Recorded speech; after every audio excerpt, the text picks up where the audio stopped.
AOC apparently also gave me a shout out while I had muted her because some dumb in the chat were going into her chat and saying stupid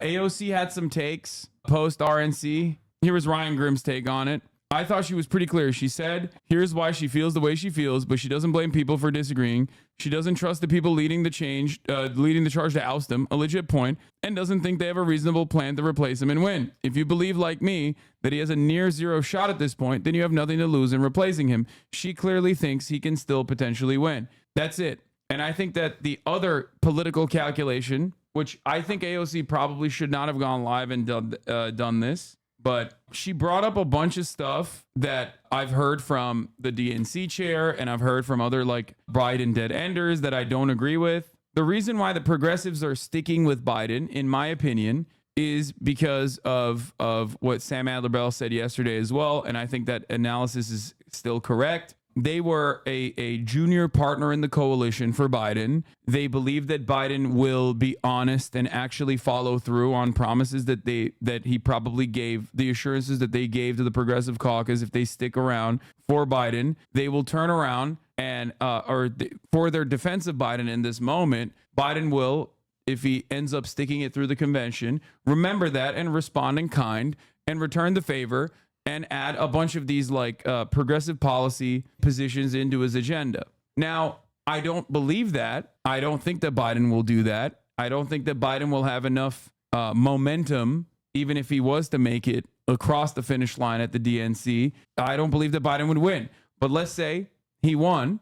I don't believe that he would actually change his agenda dramatically to reflect progressive policy prescriptions. I don't think that that is going to happen either. And I think that for them, considering that this is mostly a conversation that's being had by establishment Democrats, they have nothing. Progressives have nothing to lose in this circumstance.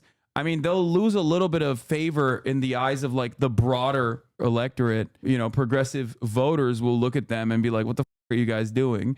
But ultimately, and I've said this from day one, that this is a conversation that is being had by establishment Democrats. So as long as they sidestep and as long as they don't like actively defend Biden, then they have nothing to lose. AOC has gone above and beyond in defending Biden, however, and so is Bernie Sanders and maybe even Ilhan Omar. And I think that that is a error on their part. Yeah, definitely. But they must genuinely believe that Biden is going to change his agenda to reflect more progressive values. Having your progressive agenda tied to a loser is damaging. No, there's that aspect of it as well, but that's besides the point. Also, because he's not going to remember. Because do I think that Kamala Harris is not going to listen to the Progressive Caucus more than Biden? No, I think Kamala Harris would absolutely listen to the Progressive Caucus. What about her arguments around getting to the state ballots? Yeah, all that stuff is nonsense. The Republicans will launch a legal case against putting a different candidate on the ballot, but that's all bullshit. Okay? Ohio was one state in contention, and that's the reason why they were going to do an early roll call, which Ohio turned around and said, no, we'll wait until after the convention. We'll wait until like 60 to 90 days, I think, before the election, which is normal. Things happen in the election cycle, guys. Up until recently, the Democratic Party did not actually figure out who the fucking candidate was until the DNC anyway. Beyond that, I think that the war purse that will be lost is also silly. Kamala Harris will have access to all of it. And if it's not Kamala Harris, the DNC will have access to all of it. It's crazy to assume that it's crazy to make this assertion in the United States of America that like money cannot exchange hands, especially because during presidential runs, like candidates can die. You know what I mean? Like what happens in that situation, right? Like think about it like that. Think about it as like this isn't a direct swap out between an alive candidate and another alive candidate. And think about it as if like, you know, what if a presidential candidate before convention died? Like think about that. What if they died after? It's ridiculous.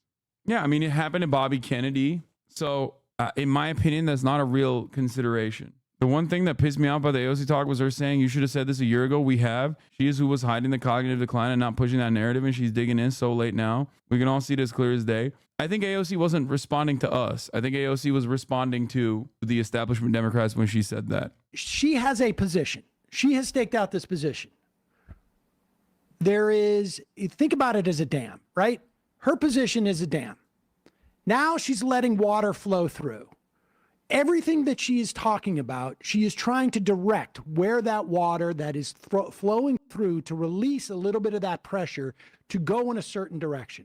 So the reason why I didn't like the IG Live specifically is because, in my opinion, by my assessment, she covered the naysayers and the people who are criticizing her, like talking about the people criticizing her from like a very very individualized framework. Like, oh, people are yelling at me and I wanted to let everybody know, like, this is why I made this decision. And I think that ultimately, especially if you're going to break caucus at a time like this, when like the Democratic Party across the board is like seemingly united, that's why Hakeem Jeffries, the leader in the House, and Chuck Schumer, leader in the Senate, both individually went to Biden and reflected the views of the caucus. For her to break rank in this situation and put her name out there and put her influence out there, I think that it should have come with a narrative that was more airtight than hearing Jamie Harrison be reiterated. Like the talking points that I've heard from the DNC chair, talking points that I've heard from Biden dead enders in general about potential legal troubles, and also the war purse not being switched up. The one thing that she did bring up that was interesting is the chaos internally, even going so far as to say that like they don't even want Kamala Harris. That part is actually new information. And she demanded that those who are against Biden should come out and make bold declarative statements. Now, the reason why I think people who are against Biden have not made bold declarative statements is obvious. I've explained it time and time again. They don't want to show disunity. They want the Democratic Party to look united. They don't want to show chaos within the ranks, because that is one of the major advantages that the Democratic Party has over the Republican Party.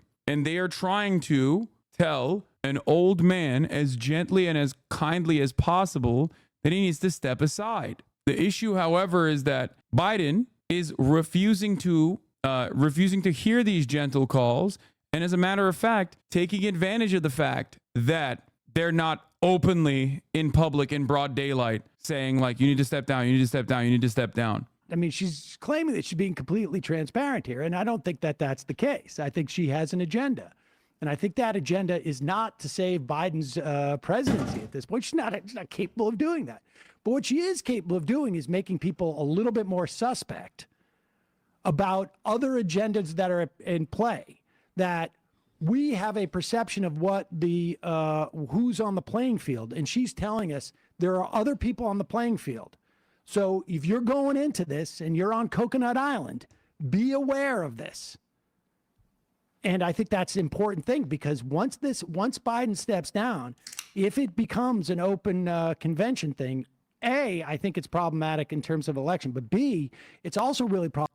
AOC did not say that. No, she did. That's why I'm saying like the most significant aspect of her live stream was when she literally said people that want to replace Biden do not have a legitimate plan of attack for what comes next. And that's legitimately terrifying. An open convention would be absolutely awful. Now, she might be lying. She might just be straight up lying, because that's how like ride or die she is for Biden. But I don't think so. I think that that actually does come across very patently Democratic Party. I think that the Democratic Party, I could totally see, with the exception of like Nancy Pelosi and whatnot, I could totally see other dummies coming out and being like, well, maybe this is my opportunity to shine.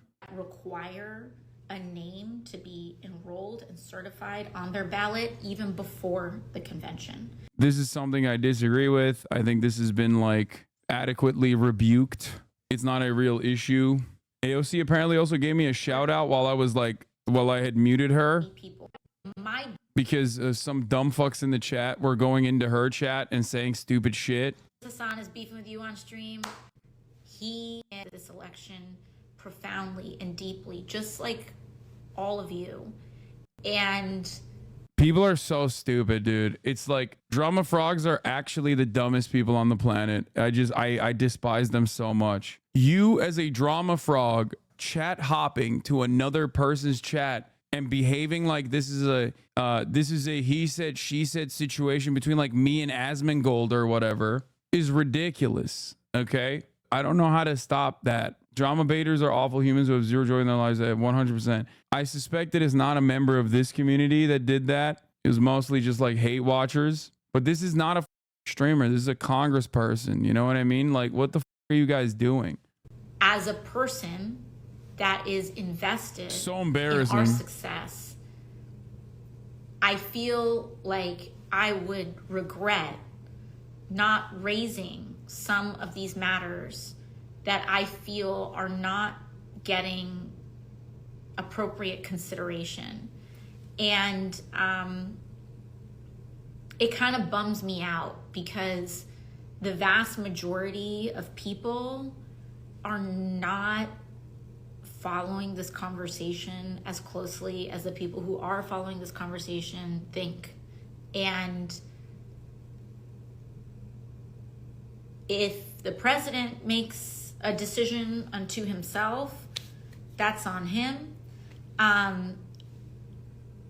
But it bums me out when I see how many people and perspectives are not in the room and in the consideration of folks making these decisions. And like, I'm gonna cringe. I don't know, someone says Hasan is beefing with you on stream. Love you, Hasan. Like, I could be totally wrong. Like, I'm not here. Hasan, like, this is like, why? This is never something that like, these are not words that should come out of the mouth of a congressperson. Like, I'm so upset. It's so embarrassing. Why are you guys so annoying and so lame and so cringe that you went over there and like tried to start drama? Like, this is not like me versus Asmongold or like XQC said this. What beef? You didn't even say anything. You just said you didn't agree. That's not beef. People are so dumb. I know. And yeah, it's annoying specifically because like I might disagree with AOC on some aspects of her commentary on this issue, but ultimately I've been, just like Sam Cedar, pretty understanding, pretty charitable of the decisions that they're making, regardless of my disagreements. might be beefing with me. I'm not beefing with Hasan. Like, and I can tell you, like, my everyday live reality is like, I'm not, this isn't like a knock or anything like that, but like my job every day is, I'm like being so for real right now. It's not watching TV. It's not obsessing over polls. Like, I'm telling you, I was just telling you at the beginning of this, like, I've been in Puerto Rico for several days. Either someone was trying to make a joke or a hater trying to stir the pot. Yeah, it's just like so embarrassing. Anyway, that was definitely not my finest moment, I will say. I find it very annoying that stuff like this happens. Yeah, I was muted in that moment. I muted her right as she was talking about me because I was yelling at chatters while she was saying that about like going into AOC's chat and just like saying dumb shit. That's the reason why I was muted while she was responding to some dumb in her chat. You literally had to cover her chat to stop clout chasers. Exactly. You can have disagreements with people while still being in the same camp. A thing that I see a lot in this community, launched against me regularly as well, is this attitude that like people could not be straightforward and honest with their intention when they tell you something. It's okay and healthy to not agree with every single thing that your favorite streamer says, every single thing that your congressperson says.